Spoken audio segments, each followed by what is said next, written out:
सियासत के हाथ में सौंप गए। अजान होनी बंद हो जाएगी, नमाज होनी बंद हो जाएगी और वोट की पावर खत्म हो जाएगी। वो लखनऊ जाता है, रामलीला के मैदान में रावण जलाने के लिए, और ये भूल जाता है कि सबसे बड़ा रावण लखनऊ में नहीं दिल्ली में रहता है।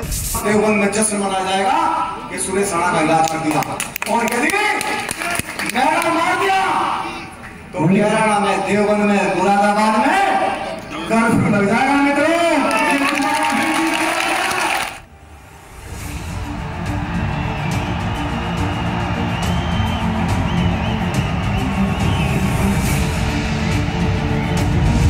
देश का सबसे बड़ा राज्य जो विकास की राह देख रहा है, लेकिन बावजूद इसके इस राज्य में जाति और धर्म फिर से एक मुद्दा बन गया है। एक तरफ जहां बीएसपी मुसलमान वोटरों को बीजेपी का डर दिखा रही है, वहीं समाजवादी पार्टी की पूरी कोशिश अपनी जातिगत वोट बैंक को साधने की है। यूपी के चुनाव में विकास मुद्दा नहीं बनने से सबसे ज्यादा नुकसान आम मतदाता को होने जा रहा है। खुद सत्तारूढ़ पार्टी के नेता अगर बिजली नहीं मिलने पर कटिया डालने की बात कहने लगे तो आप समझ सकते हैं कि यूपी कहां जा रहा है। आज बिग स्टोरी बिग डिबेट में कई सवाल हैं। यूपी में विकास मुद्दा क्यों नहीं? क्या पूरा चुनाव जाति और धर्म पर होगा? क्या यूपी के मतदाता पर राजनीतिक पार्टियां अपना एजेंडा थोप रही हैं?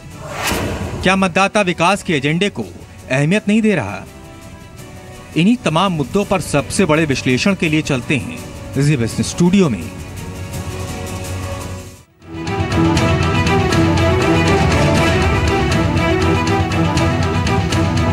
नमस्कार, आप देख रहे हैं बिग स्टोरी बिग डिबेट। मैं हूं आपके साथ स्वाति रायना। क्या विकास के मुद्दों पर जाति और धर्म की राजनीति हावी हो गई है? क्योंकि यूपी के इलेक्शन में इन दिनों बिजली, सड़क, पानी के बजाय जाति और धर्म के मुद्दे ही उठाए जा रहे हैं, और इसी मुद्दे पर आज हमारी बिग स्टोरी बिग डिबेट है। और तमाम सवाल हम पूछ रहे हैं तमाम सियासी पार्टियों से कि आखिरकार जिस बूते यूपी का विकास होगा, जिन मुद्दों को उठाना चाहिए, जिनसे जनता का सरोकार है, वो मुद्दे कहां गायब हैं? और पार्टियां बात कर रही है सिर्फ धर्म और जाति की। और इसी पर बातचीत करने के लिए और डिस्कशन में शामिल इस वक्त हमारे साथ बहुत सारे गेस्ट हैं। हमारे साथ डॉक्टर मधु गुप्ता, एसपी से स्पोक्स पर्सन है। हमारे साथ Anila Singh, spokes person BJP है। मौलाना अंसार रजा गरीब नवाज फाउंडेशन से हमारे साथ जुड़ गए हैं। ब्रिजेश अवस्थी आरएसएस थिंकर हमारे साथ है। अनिल दुबे लीडर आरएलडी हमारे साथ है। प्रेमचंद मिश्रा स्पोक्स पर्सन कांग्रेस हमारे साथ हैं। तमाम बाइट्स या ये कह सकते हैं कि नेताओं के बोल हमने सुनाए हैं, और उससे ये तो साफ हो जाता है कि यूपी में फिलहाल विकास का कोई मुद्दा सुनाई नहीं दे रहा है। तमाम आंकड़े भी शो के दौरान हम आगे पेश करेंगे, लेकिन इसी के तहत डॉक्टर मधु गुप्ता, अगर हम आपके पास पहले आए और ये जानना चाहें, आखिरकार यूपी की जनता चाहती क्या है? धर्म जाति पर वोट बांटना चाहती है कि विकास चाहती है?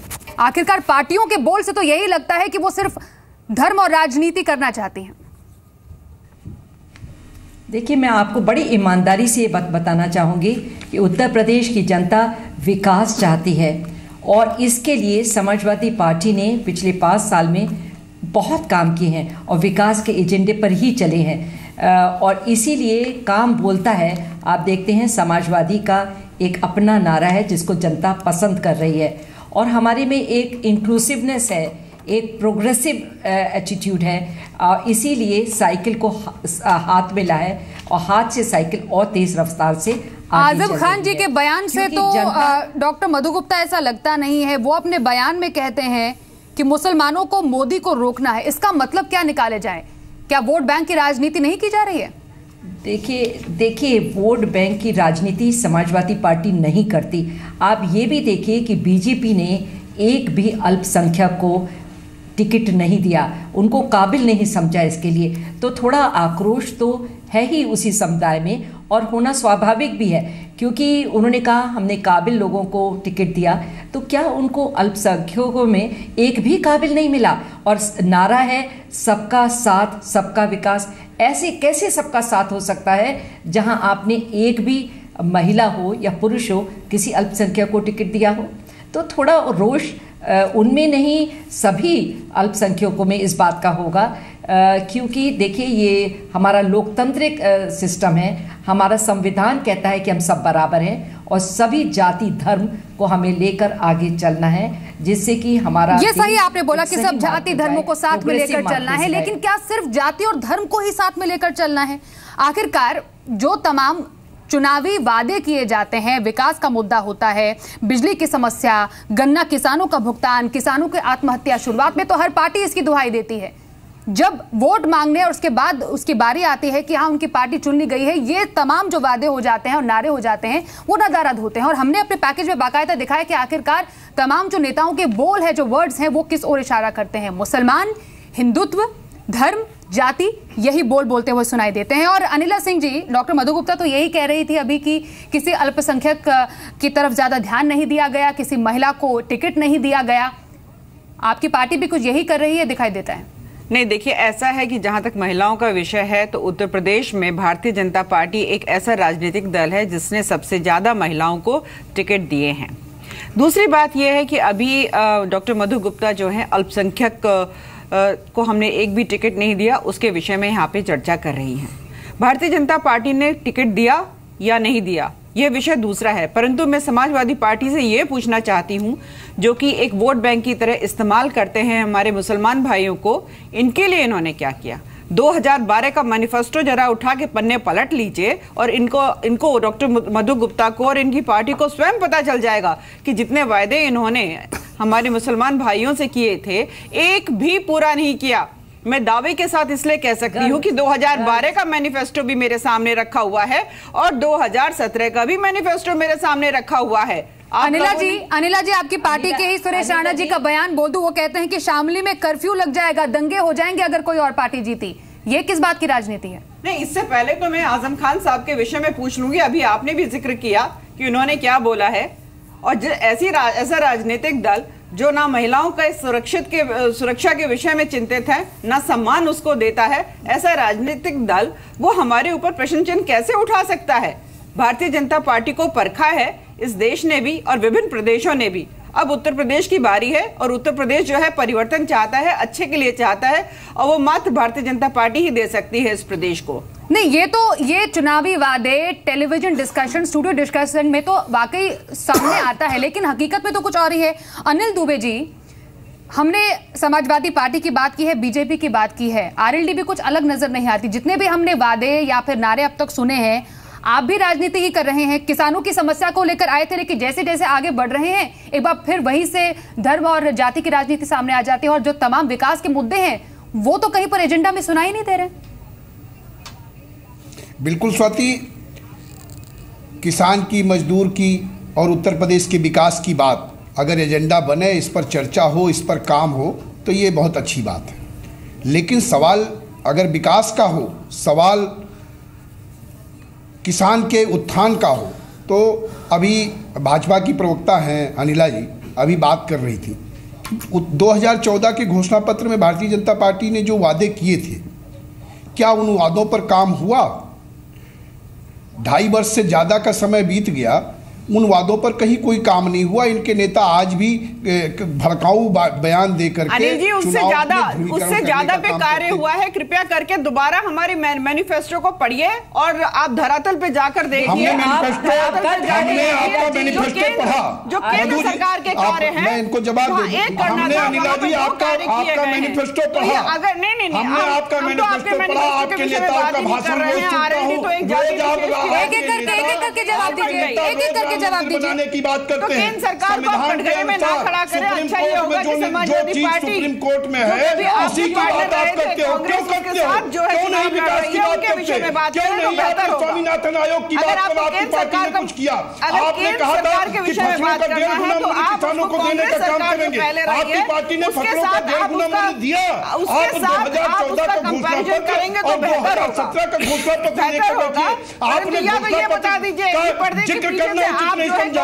आपने पार्टी के सपोर्ट दिया, चुनाव लड़ रहे हैं। 2014 में घोषणा खुलकर बता दीजिए ना, किसके साथ हैं आप, किसके साथ हैं ये बता दीजिए। आपकी पूरी बात चौधरी अजीत सिंह साहब जो है, जिन्होंने विरासत ली है एक एक करके क्या किया? जी मसीहा रहे हैं चौधरी चरण सिंह जी, उन्होंने अपनी विरासत सौंपी थी। सुन लीजिए, जब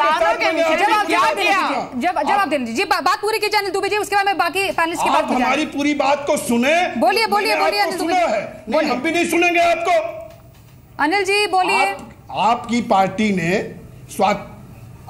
पार्टी ने 2014 के घोषणा पत्र में कहा कि हम किसानों को उनकी फसलों का 1.5 गुना मूल्य देंगे, गन्ना किसान को तुरंत भुगतान करा देंगे, पूरे देश में 2 करोड़ नौजवानों को रोजगार देंगे, काला धन हम तुरंत वापस ले आएंगे। आपने इन पर क्या काम किया? आपने नोटबंदी लागू कर दी। 2 करोड़ से ज्यादा जो है किसान तबाह हुआ। नहीं, लेकिन उससे पहले मेरा सवाल अनिल जी, किसानों के हितैषी बनकर आप सामने आए हैं, किसानों के हितैषी बनकर आए हैं, लेकिन क्या किया गया है अब तक?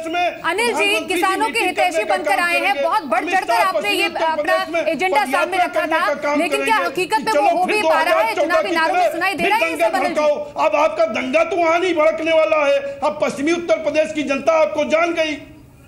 पश्चिमी उत्तर प्रदेश की जनता तो चौधरी अजीत सिंह जी को बहुत पहले से जान गई थी। 2014 में आईना दिखा दिया था। हमसे कोई सवाल मत पूछिए, आपका आधा से ज्यादा समय केंद्र सरकार का बीत चुका है। आप कहती है कोई सवाल हमसे नहीं। मैं तो सारे उत्तर देने को तैयार हूँ। अभी डिमोनेटाइजेशन की वजह से जिन लोगों के पास काला धन था बैंक में पहुंच चुका है, जांच हो जाएगी। काले धन के विषय में तो ये उत्तर दे दिया। किसानों के विषय में जितना हमारी केंद्र सरकार ने किया है और कर रही है, उतना किसी भी राजनीतिक दल ने नहीं किया है। और जहां तक गन्ना भुगतान का सवाल उठा है, तो आप जो है राज्य सरकार से इसका प्रश्न करिए कि क्यों चीनी मिलों के साथ वो मिलकर जो है उनको फायदा पहुंचाने में। ठीक है, प्रेमचंद मिश्रा जी, अब आपके पास हम आएंगे। जी अनिल दुबे जी आपके पास फिर आएंगे। प्रेमचंद मिश्रा जी आपके पास। पश्चिमी उत्तर प्रदेश का किसान, ठीक है, अनिल जी एक बार रुक जाइए। भाव के वातावरण आपने फिर पश्चिमी उत्तर प्रदेश को टारगेट किया। फसल बीमा योजना हो, चाहे कुछ भी उठाकर देख लीजिए, केंद्र सरकार की जितनी योजनाएं हैं किसानों के लिए बेहद सफल रही है। किसान आज खुश है। मौसम आपने बढ़िया बना रखा है। नरेंद्र मोदी जी के जितने किसानों को 15 मिनट हो गया, क्योंकि आंकड़े कुछ और ही बताते हैं। सभी पैनलिस्ट मेरी दरख्वास्त है आप चुप हो जाएं। प्रेमचंद मिश्रा जी, एक नई पारी की शुरुआत उत्तर प्रदेश से समाजवादी पार्टी के साथ हाथ मिलाया है, लेकिन यूपी में विकास हो रहा है या विनाश हो रहा है, ये थोड़ा बहुत काफी ज्यादा कंफ्यूजन की स्थिति वहां पर असमंजस है। प्रति व्यक्ति आय में 19वां नंबर आता है, ह्यूमन डेवलपमेंट इंडेक्स में 18वां नंबर आता है, रोजगार में 20वां नंबर आता है और बिजनेस रैंकिंग 14वें नंबर पर है। वाकई मानेंगे आप ये? अब जब इस एजेंडे के साथ आगे बढ़ेंगे तो आखिरकार आप भी तो धर्म की राजनीति ही कर रहे हैं, क्योंकि ये जो तमाम विकास के मुद्दे हैं वो तो चुनावी वायदों से बाहर ही नजर आ रहे हैं। देखिए, ये कहना कि कांग्रेस धर्म और जाति की राजनीति कर रही है अपने आप में हास्यास्पद है। हमने कभी भी इस देश में किसी भी प्रांत में या राष्ट्रीय स्तर पर धार्मिक के आधार पे या जातीय राजनीति के आधार पर कभी राजनीति नहीं की। हम तो in fact right to equality with equal opportunity में विश्वास करते हैं, भाईचारे की बात करते हैं, सिद्धांतों की राजनीति करते हैं, धर्मनिरपेक्षता की राजनीति करते हैं। और हमने श्री अखिलेश यादव के नेतृत्व वाली समाजवादी पार्टी से गठबंधन भी किया। उसी के पीछे एक मकसद ये भी था कि 2 समान विचारधारा के लोग एक ही लक्ष्य की ओर अगर अलग अलग तरीके से जाएंगे तो हो सकता है इसका लाभ सांप्रदायिक शक्तियां फिर समान विचारधारा के लोग एक साथ एक साइकिल पर सवार अखिलेश और राहुल गांधी बहुत अच्छे लगते हैं। एक सेकंड पूरा करने, एसपी पर आप वार करते थे, आप उसी के साथ साइकिल पर सवार दिखते हैं। Swati ji let me finish. मैं आ रहा हूं ना, आप जो सवाल करेंगी मैं जानता था कि आपका ये सवाल आएगा।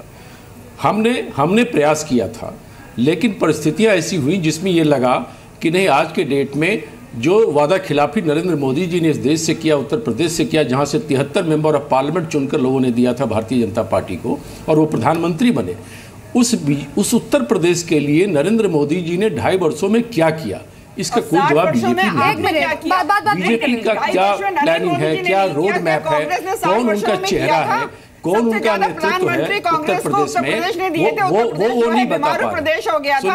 आज प्रेमचंद जी जो है ऐसे डिबेट नहीं होगा, जो बोल रहे हैं ऐसे डिबेट नहीं होगा। इनसे कहिए ये उत्तर दें। स्वाति जी इनको रोकिए, ऐसे डिबेट नहीं होता प्रेमचंद्र जी, लेकिन ये भी सवाल है, उसके बाद जवाब दीजिएगा। ऐसे डिबेट नहीं होता, इनको मना आप सवाल भी पूछ लीजिए, फिर फाइनली जवाब दीजिएगा। 5 साल तक राज कर रहे थे अखिलेश, तब आपने तमाम मुद्दों पर उन्हें घेरा, अब अचानक से उनका साथ पसंद है। अब आपको तमाम मुद्दे वो वैसे नजर नहीं आते जैसे 5 साल पहले नजर आते थे, तब भी तो बातें वही थी। स्वाति जी महाराष्ट्र के चुनाव में प्रधानमंत्री भाषण दे रहे थे विधानसभा चुनाव में, शिवसेना हफ्ता वसूल पार्टी है और उसके बाद उसी के साथ मिलकर सरकार बनाए। कश्मीर में मुफ्ती मोहम्मद सईद और उनकी बेटी को लेकर अपमानजनक टिप्पणियां भर चुनाव करते रहे कि बाप बेटी ने मिलकर कश्मीर को लूट लिया है, आतंकवादी और चरमपंथियों से मिले हुए हैं, इनको उखाड़ फेंकना है। और चुनाव परिणाम के बाद उन्हीं मुफ्ती मोहम्मद की पार्टी पीडीपी के साथ उन्होंने सरकार बनाई। हम तो बीजेपी से पूछ लेंगे आपकी पार्टी ने क्या किया, उत्तर प्रदेश की बात कीजिए ना, उस पे जवाब दीजिए। सुनिए, प्लीज लेट मी फिनिश। हमने उत्तर प्रदेश में विपक्षी दल के नाते अखिलेश यादव की सरकार में भी जहां पर हमें समझ लगता था कि आवाज उठानी चाहिए, हमने उठाई। लेकिन हमने उस अखिलेश यादव के नेतृत्व में अलायंस किया जिसने अपने पार्टी में अपराधियों के टिकट पर विरोध किया, जिसने ये हिम्मत दिखाई कि नहीं हम अपराधियों को टिकट नहीं देंगे। सबसे ज्यादा भारतीय जनता पार्टी के टिकट पर बीजेपी उत्तर प्रदेश में उम्मीदवार खड़े की है। क्या भारतीय जनता पार्टी को कोई हक है मॉरलिटी की बात करना, लॉ एंड ऑर्डर की बात करना, अपराध उन्मूलन की बात करना? उत्तर प्रदेश में हमने उस अखिलेश यादव के नेतृत्व में गठबंधन बनाया है और एक सीएम का फेस सामने रखा है जिसने एक रोड मैप बनाया, कुछ तो डेवलपमेंट का काम किया, कुछ तो अलग हटकर काम किया। एक युवा चेहरा, यंग लीडरशिप उत्तर प्रदेश को मिला है। हम उस लीडरशिप के साथ हैं कि नया सवेरा होना चाहिए। उत्तर प्रदेश में पिछले 27 साल में कल्याण सिंह की सरकार थी, राजनाथ जी की सरकार थी, इवन बहन मायावती जी की सरकार थी, तमाम विफलताएं रही हैं। उत्तर प्रदेश में अगर कुछ बुराई है तो सिर्फ उसके लिए अखिलेश यादव राहुल गांधी ने जिस पार्टी के बारे में कहा था कि साइकिल पंक्चर हो गए, वो साथ और वो सवारी बहुत ज्यादा पसंद आ रही है। और इसी के साथ हमने कहा हम दो अरे तो मोदी जी ने क्या कहा मुफ्ती मोहम्मद सईद के बारे में, मोदी जी ने क्या कहा शिवसेना के बारे में एज ए प्रधानमंत्री, वो गठबंधन क्या हुआ है? हम तो चुनाव पूर्व गठबंधन किए हैं और अपने एजेंडा पर किए हैं। ठीक है प्रेम जी, बेहतर स्टेट बनाएंगे, मौलाना अंसार रजा जी, अब तक जितनी बातचीत हुई है और जितने भी हमने बयान सुने हैं, यही लग रहा है कि यूपी में जाति धर्म हावी है और जो खास तौर पर जो मुस्लिम वोट बैंक है उसके बूते ही तमाम पार्टियां आगे बढ़ती हुई नजर आ रही है और कोई मुद्दा, विकास का कोई मुद्दा नहीं है।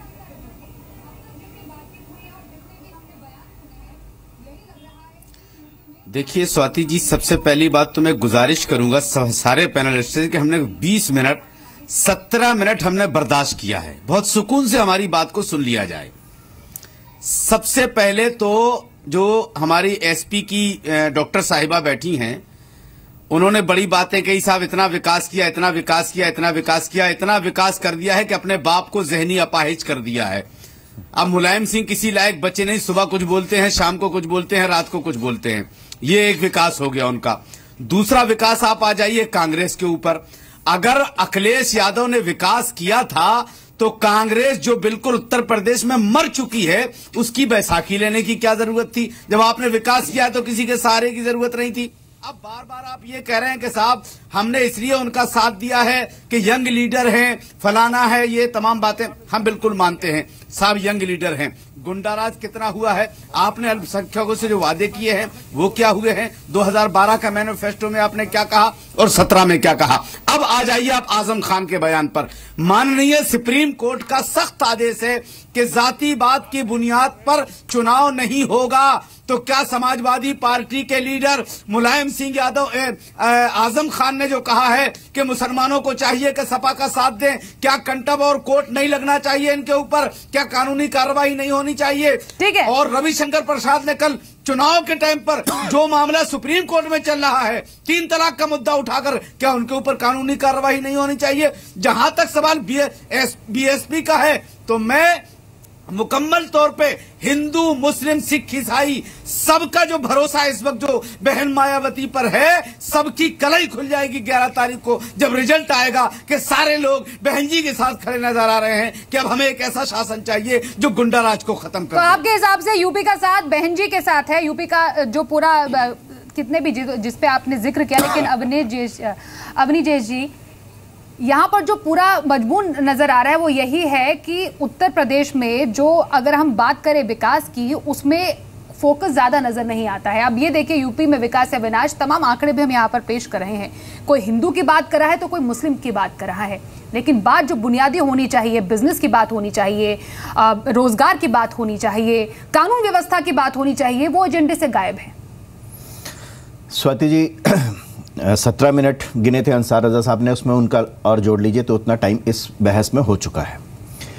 मुझे लगता है कि भारतीय राजनीति में ये अल्पसंख्यक शब्द आता किसने बना दिया? कुछ लोगों को अल्पसंख्यक क्यों बन गए कुछ लोग? जहां पर प्रत्येक व्यक्ति को मतदान का अधिकार है, प्रत्येक व्यक्ति को मौलिक अधिकार प्राप्त हैं, तो ऐसा कैसे हो जाता है कि अचानक कुछ लोग अल्पसंख्यक हो जाते हैं, कुछ लोग बहुसंख्यक हो जाते हैं? सब अगर भारतवासी हैं, सब अगर भारत देश के नागरिक हैं, तो यहाँ से शुरुआत होती है कि फला पार्टी ने किसी इस जाति के, इस समुदाय के, इस धर्म के, इस संप्रदाय के व्यक्ति को टिकट नहीं दिया। क्या जब विकास होता है, सड़क बनती है, बिजली आती है, किसान को पैसा मिलता है, तो क्या धर्म के आधार पर मिलता? एक बात। लेकिन इसके बावजूद मैं एक बात कहूँगा कि दुर्भाग्य से राजनीति में, भारतीय राजनीति में अगर आप इसका विश्लेषण करेंगे तो एक संप्रदाय के व्यक्ति के लिए मुआवजे की राशि कुछ और, दूसरे संप्रदाय के व्यक्ति के लिए मुआवजे की राशि कुछ और।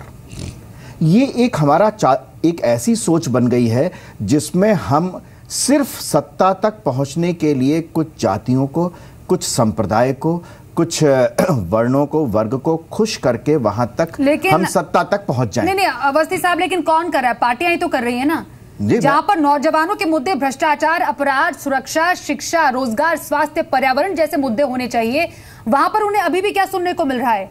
हिंदुत्व, मुसलमान, स्वाति धर्म, राजनीति, अपराधियों को टिकट भारतीय जनता पार्टी ने दिया है। सबसे ज्यादा क्रिमिनल्स उतारे हैं बीजेपी ने उत्तर प्रदेश में। नहीं, आप सही कर लीजिए। अनिला जी प्रेमचंद जी को मुझे जवाब देने दीजिए। प्रेमचंद जी आप सुन लीजिए, अब आप बहुत बोल लिए। अब आप 60 साल में, पिछले 70 साल में राजनीति का अपराधीकरण करने का मुख्य वजह आप हैं। आपने राजनीति को जिस तरीके से अपराधियों के साथ जोड़ा, आप हैं। आपने दंगा की राजनीति की, आपने इस देश को, भाईचारे को तोड़ा है। प्रेमचंद जी सबसे ज्यादा आपके राज में, जहां जहां आपका राज हुआ वहीं दंगे हुए, जहां जहां आपका राज था वहीं दंगे हुए हैं। सबसे ज्यादा जहां जहां आपका राज्य था वहीं दंगे हुए। सबसे ज्यादा दंगे आपने करवाए। दंगे के माध्यम से कुछ लोगों के मन में खौफ और डर पैदा करके सत्ता तक पहुंचना सिर्फ आपने लगातार वही राजनीति रही है। जरिया माना है आपने हमेशा एक राजनीतिक एजेंडा में। अगर आपने मुझसे बोलने को कहा था, प्रेमचंद जी बात पूरी करने दीजिए, फिर आप जवाब दीजिए। प्रेमचंद जी बात पूरी करने दीजिए, फिर आप जवाब दीजिए। प्रेमचंद मिश्रा की दुखती रख पर उंगली रखी गई है, जिसने 10 दिन पहले ये कहा कि साइकिल पंक्चर हो गई है। मौलाना जी आ रहे आपके पास, आ रहे। रजा साहब मैं आ रहा हूं। जिस मुझे 30 सेकंड। हाँ रजा साहब बोलिए।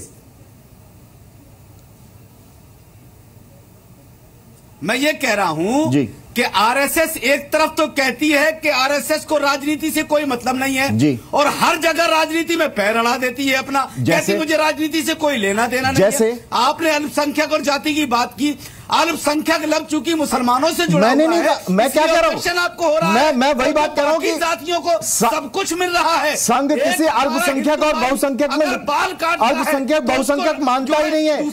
इस देश का प्रत्येक नागरिक, इस देश का प्रत्येक नागरिक में समान भाव को से देखना, समरसता आना, मैं वही तो बात कर रहा हूँ। अल्पसंख्यक और बहुसंख्यक में बांटा आपने, रजा साहब बांटा आपने। आप अपने आप को अल्पसंख्यक मानने लगे। आप अपने आप को अल्पसंख्यक हमने बांटा है या आरएसएस बांट रही है पूरे देश को? हम तो कहते सब बराबर है, कोई अल्पसंख्यक नहीं है। आज क्या मोहन भागवत हम कहते हैं कोई अल्पसंख्यक है ही नहीं ना, यही तो हम कह रहे हैं। इस देश में भारत में पैदा होने वाले सब हिंदू हैं। अगर इस देश में सबको मौलिक अधिकार मिले हैं तो कुछ लोग अल्पसंख्यक कैसे हो गए? आप बताइए ना रजा साहब। जो अधिकार मुझे मिला वो अधिकार आपको भी मिला है। हमसे सवाल आप अल्पसंख्यक कैसे हो गए इस देश में? जो मौलिक अधिकार मेरे पास है वो मौलिक अधिकार आपके पास भी है। मैं बहुसंख्यक, आप अल्पसंख्यक कैसे हो गए? माननीय अटल बिहारी आप बताइए, आप मुझे इस बात का जवाब दीजिए। आप इस बात का जवाब दीजिए, आप इस बात का जवाब दीजिए, संविधान आपको, तो आप अपने आप को अल्पसंख्यक क्यों मानते हैं? आप अपने आप को अल्पसंख्यक, हम यही तो कह रहे हैं कि इस देश में प्रत्येक नागरिक समान है, प्रत्येक नागरिक समान है, उसका कोई भी धर्म हो, कोई भी पंथ हो, कोई भी संप्रदाय हो। ये आपका चश्मा है, ये आपका चश्मा, ये प्रेमचंद मिश्रा का चश्मा है, ये मधु गुप्ता जी का चश्मा है, ये मधु गुप्ता जी का चश्मा है जो देखता है कि कुछ लोग अल्पसंख्यक हैं। रजा साहब एक मिनट, लेकिन यहाँ पर एक बात बताए, हाजी याकूब कुरैशी जी कहते हैं उन्होंने मुसलमानों को बीजेपी का डर दिखाया, कहा कि अगर बीजेपी आए तो वोट डालने का अधिकार ले लेगी। अब बताइए इस पर क्या कहेंगे? ऐसा बयान वो क्यों देंगे? देखिए, हाजी याकूब कुरैशी ने क्या कहा है, मुझे अपने भारत के हिंदू, मुसलमान, सिख, ईसाई और हिंदुस्तान के संविधान पर पूरा भरोसा है। बीजेपी का ना तो किसी को डर कभी रहा है और न रहेगा। खामखा जो है वो डरवाने वाली राजनीति ना की जाए। अगर अभी देख तो लिया है, पूरे 2.5 साल हो गया, क्या बिगाड़ लिया मुसलमानों का? मौलाना जी बताइए, आप फाउंडेशन चलाते हैं, मुझे बताइए पिछले 60 सालों में उत्तर प्रदेश में, मौलाना जी एक सवाल आपसे, कुछ नहीं बिगाड़ सकती। मौलाना जी पिछले 60 सालों में उत्तर प्रदेश में मुसलमानों का उत्थान हुआ है कि उन्हें सिर्फ वोट बैंक के लिए इस्तेमाल किया गया? ये बता दीजिए, आप एक फाउंडेशन चलाते हैं, आप अच्छे से जानते होंगे इसके बारे में। देखिए, अब तक हिंदुस्तान के मुसलमानों को सिर्फ वोट बैंक समझा गया। मुसलमानों को सारी पार्टियां अपना जर खरीद गुलाम समझती थी, और आज तक अखिलेश यादव ने इतने दिन का चुनाव प्रचार हो गया, आज तक नाम नहीं लिया कि हमें अल्पसंख्यक चाहिए, क्या चाहिए। कम से कम बहन मायावती ने इतना तो कहा है कि अगर उत्तर प्रदेश के हिंदू, दलित, मुसलमान, पिछड़ा वर्ग हमारे साथ आ जाए तो हम बता देंगे कि राज क्या होता है। कम से कम लिया तो है, सबका नाम लिया उन्होंने, खाली हिंदू मुसलमान नहीं किया। अखिलेश को तो वो भी शर्म नहीं आई कि वो ये कह सकें। मौलाना जी मायावती भी डरा रही है और एजेंडा साफ नजर आ रहा है यहाँ पर, आपका एजेंडा भी कौन सी पार्टी से जुड़ा हुआ है? लेकिन मधु गुप्ता जी, लोगों ने देखा है मुसलमान को वोट बैंक बना दिया जाता है, उसके सहारे ही आगे चुनाव लड़ा जाता है और तमाम जो मुद्दे बाकी होते हैं उन पर पानी फेर दिया जाता है, और यह हकीकत भी है। देखिए, ऐसा नहीं है स्वाति जी, बीजेपी की बी टीम है, आप जानती हैं उनका रिश्ता सिस्टर बहन भाई का रिश्ता है, पहले भी वो मिलकर सरकार बना चुके हैं। और बीजेपी खुद में एक घबराहट पैदा हो गई तो बीजेपी की बी टीम हो गई, जुमलों वाली सरकार है, घबराहट हो गई तो बीजेपी की बी टीम हो गई। और आप जब अशोक सिंघल को बुला करके और हिंदुस्तान के जो लड़ाई झगड़ा कराने वाले थे, मुलायम सिंह 2-2 घंटे कनबतुआ करते थे, कानों में कान लगा के बात करते थे, तब नहीं थी बी टीम, आज बी टीम हो गई। आप भूलिए नहीं मधु जी, सर्किट हाउस याद कर लीजिए। रिश्ता बुरा होता है मधु जी वो सर्किट हाउस वाला कांड याद कर लीजिए एक बार आप। आरएसएस, उनको आरएसएस के घर वापसी, लव जिहाद और ये सब अच्छा है इस देश में? आप समझते हैं ये नहीं? अगर मायावती बहन ने किसी को राखी बांधी, भाई बना दिया, आज मोदी को तो बहुत सारे लोग राखी, बहुत सारी बहनें राखी बांध रही हैं। बीजेपी और तो क्या वो रिश्ता नहीं कहलाएगा क्या? ये पहले साथ में ये आपने भी किसी को राखी बांधी होगी उत्तर प्रदेश में। देखिए, वो तो राखी बांधेंगे भाई को, तो ये बीजेपी और बीएसपी का रिश्ता है, ये आपस में सरकार बना चुके हैं, इसको आप मना नहीं करिए, ये ऐसा हो चुका है, ये वास्तविकता है। ठीक है। वास्तविकता को आप डिनाई मत करिए। अनिला जी, यहाँ पर मधु गुप्ता जी काफी वास्तविकता गिना रही हैं। नहीं, वास्तविकता तो ये है, डॉक्टर मधु गुप्ता मुझे ये बता दें कि पिछले 5 साल में अगर हम HDI की बात करते हैं, ह्यूमन डेवलपमेंट इंडेक्स, ठीक है, उसमें उत्तर प्रदेश ऊपर गया है कि नीचे गया है? तो आपको आंकड़े बता देंगे कि आखिरी के जो 3 प्रदेश होते हैं उसमें उत्तर प्रदेश का नाम रहता है। आंकड़े तो मैं आपको बताऊंगी। सुन लीजिए, आपका भी ज्ञान बढ़ा रही हूँ मैं, आपकी पार्टी और आपके प्रदेश के विषय में। आप भी उत्तर प्रदेश की नागरिक हैं और GSDP जो है पहले से भी गिर गया, 2012 से पहले आपसे क्यों ना पूछे, आपने 3 साल में जो किया है उसको बताइए। ताला लग चुका है, सड़कें बेहाल है, बिजली आती नहीं है, रोजगार है नहीं, महिला सुरक्षित नहीं है। आप एक बात बताइए, आपने कौन से यूपी में सड़कें बनाई? आपको 73 सांसद उत्तर प्रदेश से मिले हैं और उस 73 सांसदों ने अगर चाहा होता अपनी निधि से भी अपना खर्चा देकर कर सकते थे। देखिए अनिला जी, आपको रिपोर्ट कार्ड देने को मना कर देती है कि हमसे पूछिए। आपने अभी भी ये बात कहा, आपसे क्यों ना पूछे? आपसे पूछेंगे कि जो बीजेपी शासित राज्य है, चाहे वो मध्य प्रदेश हो, राजस्थान हो, महाराष्ट्र हो, वहां पर क्या क्राइम रेट है, क्राइम रेट अगेंस्ट वुमेन क्या है, आपने क्या किया? आप ये पहले अपना रिपोर्ट कार्ड दीजिए। आपके पास कुछ बताने के लिए है नहीं, इसलिए हमेशा रिपोर्ट के लिए बात करते हैं। मधु गुप्ता जी, अनिला जी, दोनों साथ बोलेंगे तो कुछ भी समझ नहीं आएगा। लेकिन क्या होता है, लेकिन अनिला जी जो आपने बात की उसी को आगे थोड़ा बढ़ाऊंगी और प्रेमचंद मिश्रा जी के पास जाऊंगी। बदहाल सड़कें, रोजगार, लड़कियां महफूज नहीं है, रात को घर से बाहर नहीं निकल सकते हैं, गरीबी मुद्दा। अब तक जब शो की शुरुआत से ही बोल रहे हैं कि ये मुद्दे सामने आए नहीं है जनता के सामने। क्या ये पार्टीज का फेलियर है कि अब जो मतदाता है उनका फेलियर आगे जाके होगा कि वो ऐसी पार्टी को चूज करेगी जिनका जो चुनावी एजेंडा होता है सिर्फ और सिर्फ धर्म और राजनीति का खेल खेलना होता है? बिल्कुल, जनता इन चीजों को समझती है कि इस देश में कौन सी पार्टी किस तरह की राजनीति करती है। मोदी जी ने जो सब्जबाग दिखाए थे 2014 के पार्लियामेंट चुनाव में, अब लोगों ने उन्हें अच्छी तरह प्रेम जी अपनी पार्टी की बात कीजिए ना। वजह है कि आपकी पार्टी क्या करेगी? उनकी पार्टी बची नहीं है, बात क्या करें? बची नहीं है, वो पार्टी नहीं है, बात क्या करें उसकी? स्वाति जी जरा प्रेमचंद मिश्रा से ये पूछिए कि अखिलेश प्रेमचंद मिश्रा की पार्टी पंचर साइकिल में बैठ गई है। फटी हुई जेब क्यों दिखा रहे थे? क्या साबित करना चाह रहे थे? अरे 90 रुपए लीटर का पानी पीने के बाद कोई फटा हुआ कुर्ता दिखाए, फटी हुई जेब दिखा करके ये ड्रामेबाजी मत करिए आप। कल तक पंचर साइकिल बता रहे थे, आज उसी पे सवार हो गए। अरे ड्रामा तो कोई पंचर साइकिल ही तो बैठाएगी उनको, ड्रामेबाज तो सही साइकिल नहीं बैठा सकती उनको।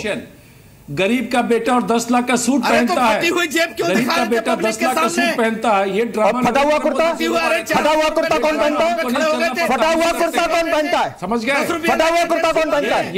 ये देश की जनता को उल्लू बनाएगी। दिन में 5 बार हजारों रुपए के ड्रेस, रंग बिरंगे कपड़े। अरे फटा हुआ कुर्ता कौन पहनता है ये बताइए ना आप।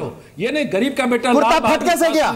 अरे लाल बहादुर शास्त्री गरीब का बेटा था, कांग्रेस पार्टी का नेता था, लेकिन नरेंद्र मोदी गरीब का बेटा, 10 लाख का सूट और गरीब का बेटा, अमीरों से दोस्ती और गरीब का बेटा, अडानी अंबानी के इशारे पर काम कर रहे हैं और गरीब का बेटा। ये राजनीति करना बंद करिए। कुर्बानी तो सिर्फ गांधी परिवार, नेहरू परिवार ने दी। मोदी की असली राजनीति क्या है?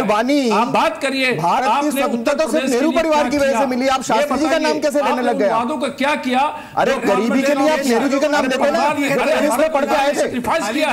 हमारा परिवार, नेहरू परिवार में कोई गरीब नहीं रहा क्या? जानता है अब क्या नेहरू परिवार में कोई गरीब नहीं रहा क्या? हिंदू मुस्लिम सिख नेहरू परिवार में कोई गरीबी का उदाहरण नहीं है क्या? झंडा मत उठाओ। नेहरू परिवार में कोई गरीबी का उदाहरण नहीं है। शास्त्री जी का नाम लिया आपने। सुनिए, अरे सुन, आपने गरीबी का उदाहरण आपने शास्त्री जी से दिया। नेहरू परिवार में कभी कोई गरीब नहीं रहा। बात कीजिए, एक एक करके परेशानी क्यों हो रही है? प्रेमचंद्र जी बात कीजिए, उसके बाद जवाब दीजिए। परेशानी कांग्रेस से क्यों हो रही है? जब कांग्रेस कमजोर है तो इतनी परेशानी क्यों हो रही है? अगर मोदी जी को गरीब का बेटा कहा जा सकता है तो मायावती को क्यों गरीब की बेटी नहीं कहा जा सकता है? सुनिए, अरे मौलाना 1 मिनट सुन जाइए, मैं आप पर नहीं बोलना चाह रहा हूं, सुन लीजिए। 60 साल जब हमने कहा, हम पर कहते हैं ना राज किया, 60 साल लूट लिया, 60 साल हमने राज किया है जनता के विश्वास और भरोसे से। और जनता का विश्वास लगातार तभी मिलता है जब आप डेवलपमेंट और प्रगति की काम करते हैं, जनता के विकास के काम करते हैं। आज देश कहां से कहां आजादी के बाद आज पहुंच गया है, वो नहीं दिखाई दे रहा है। ये समझिए, इसलिए नेहरू परिवार, गांधी परिवार को आज भी लोग सबसे ज्यादा विश्वास करता है। आपके नेता दोबारा कभी नहीं आए। बीजेपी कभी दोबारा सत्ता में आई है क्या? कभी दोबारा सत्ता में आई है? सुनना सीखिए, क्योंकि आप लोग जो हैं धर्म के आधार पर राजनीति करना चाहते थे, इसलिए ये शब्द किया था जोड़ा है कि हमें समाज के उन वर्ग के लोगों को भी अधिकार देना है जो कमजोर है, अल्पसंख्यक वर्ग के लोगों को भी समाज कर रही हो, ताकत देनी है, हम गरीबों, दलितों, वंचितों और अल्पसंख्यकों की बात करते हैं। नहीं, इस बहस के एक और पहलू पे बात करना चाहते हैं, क्योंकि अगर हम यहाँ पर विकास के मुद्दे की बात कर रहे हैं और अगर हम यूपी के जनता की नब्ज को टटोल कर बात कर, बीच में नहीं रोकेंगे आप। पहले जहां पर हम बात करें कि आपराधिक मामले, और ये सभी पार्टियों से सवाल है, बीजेपी 73 में से 29 प्रत्याशियों पर आपराधिक केस है, बीएसपी में 73 में से 28 उम्मीदवारों पर क्रिमिनल केस है, आरएलडी में 57 में 19 प्रत्याशियों पर आपराधिक मुकदमे, एसपी में 51 में से 15 उम्मीदवारों पर क्रिमिनल केस है, 24 में से 6 उम्मीदवारों पर आपराधिक मामले कांग्रेस के प्रत्याशियों पर हैं। और यहां पर अगर करोड़पति, अगर हम तमाम लोगों की बात करें जो चुनाव लड़ रहे हैं, पहले चरण में बीएसपी 73 में से 66 करोड़पति, बीजेपी 73 में से 61 करोड़पति, समाजवादी पार्टी 51 में से 40 करोड़पति, कांग्रेस की बात करें 24 में से 18 करोड़पति, आरएलडी के हमारे यहाँ पर एक और मेंबर यहाँ पर है 57 में से 41 करोड़पति। ये हम बात कर रहे हैं आंकड़ों की, आंकड़े झूठ नहीं बोलते, और जनता भी इस वक्त यूपी की हमें देख रही है कि तमाम पार्टी जो इस वक्त हमारे पास जितने भी प्रतिनिधि यहाँ पर मौजूद हैं वो आखिरकार किसकी बात करें। और सबसे पहले जो आंकड़े मैंने यहाँ पर पेश किए, डॉक्टर मधु गुप्ता, आपका रिएक्शन उस पर।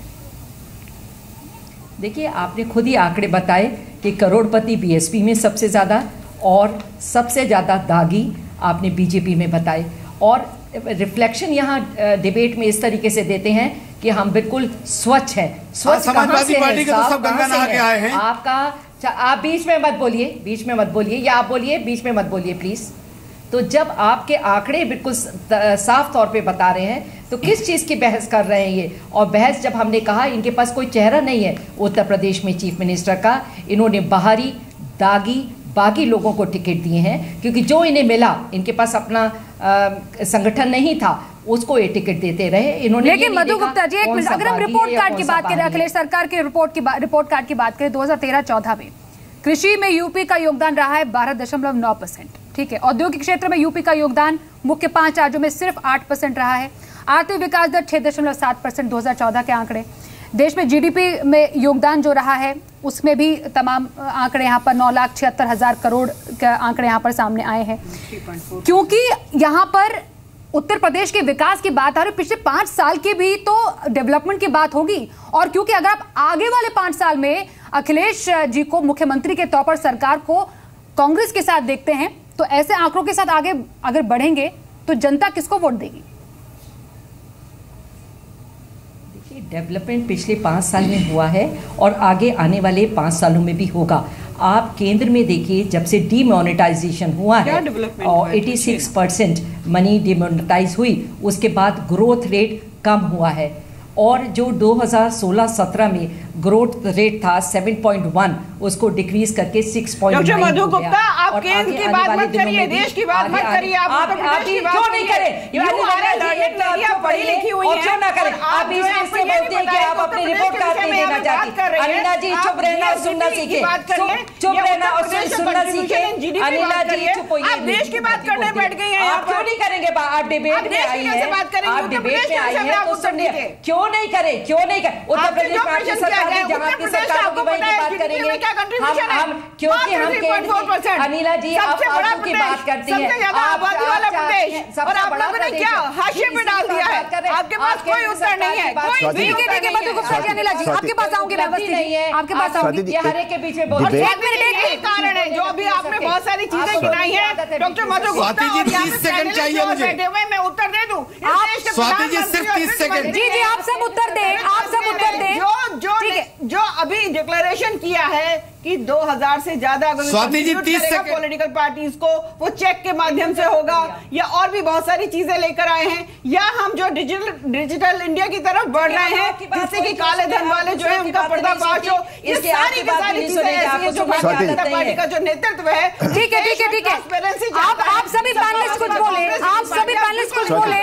उससे पहले एक बयान आपको सुना देना चाहती हूँ। ये प्रधानमंत्री नरेंद्र मोदी जी, जिन्होंने आज संसद में बयान दिया और साफ तौर पर राज्यसभा में उन्होंने कांग्रेस पर क्या हमला बोला है, क्या कहा है, या पहले सुन लीजिए। बहुत वर्षों पहले एक वांचू कमेटी बनी थी और नोटबंदी के आर्थिक जरूरतों को संबंध में उन्होंने उस समय, श्रीमती इंदिरा जी जब थी तब अपना रिपोर्ट दिया था, और यशवंतराव जी चौहान उससे सहमत भी थे, उसको आगे बढ़ाना चाहते थे। लेकिन उस समय इंदिरा जी ने कहा कि अरे भाई, हमको तो राजनीति में है, चुनाव लड़ने रहते हैं, ये गोडबोले जी की किताब में है जी, गोडबोले जी के आपको गोडबोले जी जो यशवंतराव चौहान के गोडबोले जी की किताब जब छपी, अच्छा होता आपने इतनी जागरूकता दिखाई होती और उस किताब के खिलाफ आवाज उठाई होती। आप सोए थे क्या कर रहे थे आप? और इंदिरा जी के ऊपर इतना बड़ा आरोप लग जाए और एक अफसर आरोप लगा दे और अभी तक आप सोए रहे। अरे आपकी जगह में मैं होता तो गोडबोले जी के खिलाफ केस कर देता। Please sit down. जो शब्द में बोला नहीं उसका अर्थ समझ गए, ये बड़ी गजब की बात है जी। अब डॉक्टर मनमोहन सिंह जी पूर्व प्रधानमंत्री हैं, आदरणीय व्यक्ति हैं और हिंदुस्तान में पिछले 30-35 साल भारत के आर्थिक निर्णयों के साथ उनका सीधा संबंध रहा और निर्णायक भूमिका में रहा है। 35 साल तक इस देश में शायद ही कोई ऐसा अर्थ जगत का व्यक्ति होगा जिसने हिंदुस्तान के 70 साल की आजादी में आधा समय एक ही व्यक्ति का इतना दबदबा रहा हो। और कितने घोटालों की बातें आई, लेकिन खास करके हम राजनेताओं ने डॉक्टर साहब से बहुत कुछ सीखने जैसा है। इतना सारा हुआ, उन पर एक दाग नहीं लगा। बाथरूम में रेनकोट पहन करके नहाना, ये कला तो डॉक्टर साहब ही जानते हैं और कोई नहीं जानता। प्रेमचंद मिश्रा जी, स्वाति जी, पहले मनमोहन जी ने तो यहाँ पर इनडायरेक्टली मनमोहन जी के लिए इनडायरेक्टली मोदी साहब ने कई बातें कही हैं। आपके पास मैं अवस्थी जी जरूर आऊं, लेकिन जी बोलिए। स्वाति जी, बोलिए प्रधानमंत्री होना स्वाति जी, और प्रधानमंत्री पद की गरिमा के स्वाति जी, ये प्राइम मिनिस्टर की मर्यादा नहीं है। अंसार रजा जी, आपके पास अभी आएंगे। प्रेमचंद जी को पूरी बात करने दीजिए। कल भी पार्लियामेंट में प्रधानमंत्री जी ने उत्तराखंड के भूकंप को किस तरह से हल्के मजाक में लिया। तो प्रधानमंत्री की विशेषता है वो व्यंग करना, मजाक उड़ाना, चीजों को हल्के में लेना। डॉक्टर मनमोहन सिंह की योग्यता पर सवाल को इस विश्व में नहीं उठा सकता है। मोदी जी क्या है? बहुत बड़ी योग्यता, 12.5 लाख करोड़ के स्कैम करवा दिए। वाकई में बहुत योग्य पुरुष है। अरे शांत रहिए ना। अरे आपने तो 9,000 करोड़ के डिफॉल्टर को देश से भगा दिया। एक ऐसा मोदी जी ने 9,000 करोड़ के डिफॉल्टर विजय माल्या को देश से भगा दिया। स्वाति जी, मुझे लगता है कि बहस ना डिरेल हो रही है। पड़ेगा नरेंद्र मोदी से सीखना पड़ेगा। ये बयान तो हमने सुनाया था, ये बयान हमने सुनाया था, लेकिन बात चले जाओ। स्वाति जी, पहले तो आप दीजिए। मौलाना साहब को आप मौलाना करके बोल रहे हैं और प्रधानमंत्री जी को आप नरेंद्र मोदी करके बोल रहे हैं। याद रखिए, वो आपके भी प्रधानमंत्री हैं। मैं बोल रहा हूं, आपके भी प्रधानमंत्री करके कुछ सम्मान दीजिए, सम्मान दीजिए इस देश के प्रधानमंत्री को।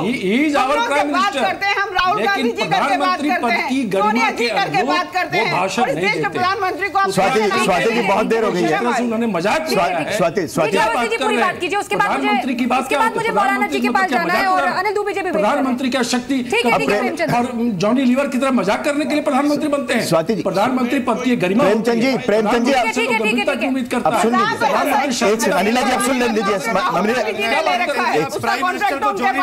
ठीक है अनिला जी, एक मिनट। जी अवस्थी जी बोलिए। मैं सिर्फ उसकी गरिमा रखिए। स्वाति जी, एक बड़ी सामान्य सी बात है, हमारे देश की बहुत सारी जनता अशिक्षित है, लेकिन इसके बावजूद एक बड़ी सामान्य सी बात है कि अगर 5 साल जिस पार्टी का जिस प्रदेश में शासन रहा हो, उसने अगर इतना अच्छा विकास किया हो तो उसको किसी के साथ की जरूरत नहीं होती। 10 दिन पहले तक उसका जो मखौल उड़ा रहे हो कि साइकिल पंक्चर हो गई है, 27 साल बेहाल, इस तरीके के नारे लग रहे हों, अगर वे दो लोग साथ आते हैं तो इसके पीछे सामान्य मनोबल। प्रेमचंद जी, आप चुप रहिए। आप आप चुप रहिए, आप बोल चुके हैं ना, आप बोल चुके हैं ना, बोलिए, आप बोल चुके हैं ना, आप सामान्य मनोविज्ञान है, आप चुप रहिए, सामान्य मनोविज्ञान है। कश्मीर में क्या, दो लोग साथ कब आते हैं, कश्मीर में क्या कहा, दो लोग साथ कब आते हैं, जब सामने वाला ज्यादा ताकतवर होता है, तब दो लोग कमजोर लोग एक साथ मिलते हैं, सामान्य सी बात है। पहले बोलिए, मोदी जी ने महाराष्ट्र में इसमें दो लोगों के साथ आने, अगर विकास किया होता, अगर विकास किया होता मधु जी, विकास किया होता, तो जिसने आपके खिलाफ साइकिल पंक्चर होने का नारा लगाया, जिसने शीला दीक्षित को अपना मुख्यमंत्री का चेहरा बता दिया, उसके साथ आप हाथ न मिला, पहली बात। दूसरी बात, प्रेमचंद जी अब आप सुन लीजिए, माल्या के लिए, माल्या को किसने लोन दिया, ये अभी सीबीआई में आने वाला है, आपके तमाम मंत्रियों ने दिया है, आपके तमाम मंत्रियों ने दिया, पकड़े जाएंगे, सब पकड़े जाएंगे। माल्या ने, और भगाया था एंडरसन को, भगाया था एंडरसन को, जिसकी वजह से 50,000 भोपाल के नागरिक मारे गए थे, गाड़ी बेच करके भगाया था, उसको कहते हैं भगाना, उसको कहते हैं भगाना, जाने दिया, उसको कहते हैं भगाना। नरेंद्र मोदी की सरकार ने उसको जाने दिया। आपने लोन क्यों दिया, आपने लोन क्यों दिया, डिफॉल्टर को आपने लोन क्यों दिया, बात ईमानदारी, आपने लोन क्यों दिया, अरे लोन दिया, आपने लोन क्यों दिया, जो डिफॉल्टर कंपनी थी उसको लोन क्यों दिया, चिदम्बरम जी उसके लिए क्यों लोन दिया, चिदम्बरम जी उसकी वकालत क्यों कर रहे थे, चिदम्बरम जी उसकी वकालत क्यों कर रहे थे, प्रेमचंद्र जी आप हंसिए मत, बोलिए ना, चिदम्बरम जी उसकी वकालत क्यों कर रहे थे, और बीजेपी इसको लोन दे दीजिए, एक डूबती हुई कंपनी को लोन देने की, तो आप उसको एक डूबती हुई कंपनी को लोन देने की वकालत चिदम्बरम जी क्यों कर रहे थे, क्यों कर रहे थे, यह तर्क तो क्यों कर रहे थे, आप इसका बताइए। एक डूबती हुई कंपनी को, एक डूबती हुई कंपनी को लोन देने की वकालत वित्त मंत्री देश का करे, क्यों, स्वाति जी क्यों कर रहा था, क्यों कर रहा था, अगर विजय माल्या को लोन हमने दिया, आपके, हाँ आपके साथ मिले हुए थे सब, वो सब पकड़े जाने वाले हैं, अभी सब पकड़े जाने वाले हैं, को भगा देंगे, सब आएगा, भगाना भारतीय जनता पार्टी का काम है। 11 फरवरी को पहले चरण का चुनाव है, तमाम पार्टियां तो अपने अपने दावे जरूर सामने रख रही है, लेकिन अनिल दुबे जी, किसान के हितैषी होने का काम आपकी पार्टी ऐसा कह रही है कि हम कर रहे हैं, लेकिन अभी जो हम देख भी रहे हैं, आपके पास आ रही हूँ रजा जी, आपके पास आ रही हूँ, लेकिन ऐसा हम पूरे डिस्कशन में भी देख रहे हैं, और ये हकीकत में भी ऐसा नजर आता है, ऑन ग्राउंड ऐसा कुछ हो नहीं रहा है, मतदाता विकास के एजेंडे को अहमियत नहीं दे रहा है, कि पार्टीज ही हैं वो ऐसा नहीं करना चाह रही हैं। जी स्वाति जी, स्वाति आपका सवाल पूरा नहीं हुआ, फिर से कह दीजिए। अनिल जी कैसे आगे बढ़ेंगे, 11 फरवरी को पहले चरण का चुनाव होने वाला है, मतदान होने वाला है, कैसे बढ़ेगी आपकी पार्टी आगे, यही मुद्दे रहेंगे कि कुछ रियलिस्टिक मुद्दे भी होंगे? हम तो सुन लीजिए, जब प्रधानमंत्री नरेंद्र मोदी गाजियाबाद में मीटिंग करने लगे, पश्चिमी उत्तर प्रदेश में मीटिंग करने लगे, अमित शाह पश्चिमी उत्तर प्रदेश में पदयात्रा करने लगे, अमित शाह पश्चिमी उत्तर प्रदेश के जाट नेताओं को बुला करके 1.5 घंटे अपने घर पर मीटिंग करके गोपनीय तरीके से बात करने लगे, तो ये आप समझ लीजिए कि पश्चिमी उत्तर प्रदेश में क्या हो रहा है। यही तो हमने सवाल उठाया, यही तो सवाल उठाया अनिल दुबे जी, एकजुट हो गए, विकास की बात करिए ना आप, घबरा करके ये पश्चिमी उत्तर प्रदेश में इन लोगों ने ध्यान केंद्रित किया, ये तो पार्टियों ने खुद ही एजेंडा सेट किया है कि जातिवाद की राजनीति करेंगे, विकास की तो बात करते ही नहीं है। अवस्थी जी अभी कह रहे थे कि अल्पसंख्यक जो आपका गढ़ माना जाता है, ये सलाह भारतीय जनता पार्टी को क्यों नहीं देती, अपने यहाँ क्यों अल्पसंख्यक प्रकोष्ठ बना रखे हैं, आपने अपने यहाँ क्यों मंत्रालय बना रखे हैं, इनको भी खत्म कर दिया होता। सवाल ये नहीं है, मुजफ्फरनगर के दंगों में जब जाट मर रहा था तो कहाँ थे, जब मुसलमान मर रहा था तो चौधरी अजीत सिंह कहाँ थे? आज जाटों और मुसलमानों की राजनीति वो करना चाहते हैं, किसानों की राजनीति करना चाहते हैं, जो उनका गढ़ है वहाँ के किसानों ने उनको, वहाँ के किसानों ने उनको रिजेक्ट कर दिया, वहाँ के लोगों ने उनको रिजेक्ट कर दिया, और आप बात कर रहे हैं पश्चिमी उत्तर प्रदेश की, और आप जहाँ तक बात हमारे राष्ट्रीय लोग कर रहे हैं, और मैं आपको बता दूं, ठीक है, जातियों के साथ करते हैं, इस बिग स्टोरी बिग डिबेट के डिस्कशन की शुरुआत में ही हमने कहा था कि क्या राजनीतिक पार्टी अपना एजेंडा थोप रही है, और इस डिस्कशन के थ्रू हमें ये पता भी चल रहा है कि कैसे एजेंडा थोपा जा रहा है। लेकिन अंसार रजा साहब, आप कहना चाह रहे थे कुछ?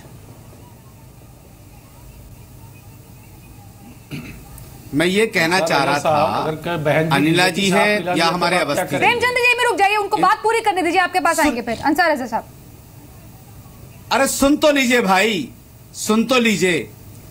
मामला बीजेपी का और आरएसएस का ये है कि इनका जो एजेंडा है, इन्होंने राम मंदिर के नाम पे फिर से लोगों को राम मंदिर की तरफ ले आए।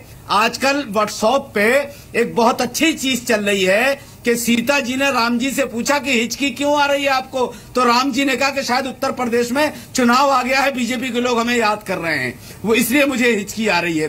वो पोजीशन है उत्तर प्रदेश में बीजेपी की, सपा की, कांग्रेस की, और आप हमसे ये पूछ रहे हैं कि बीजेपी से हाथ मिला लिया है। एक बात हम आपको बता दें, ये डेमोक्रेसी मुल्क है। आप ऐसा है कि आपने किससे हाथ मिलाया, ये खुलवाइए नहीं प्रेमचंद जी। अगर खोलने पे आ गए ना तो उठ के भाग जाएंगे आप। पहले भी बीजेपी से मिलती रही है।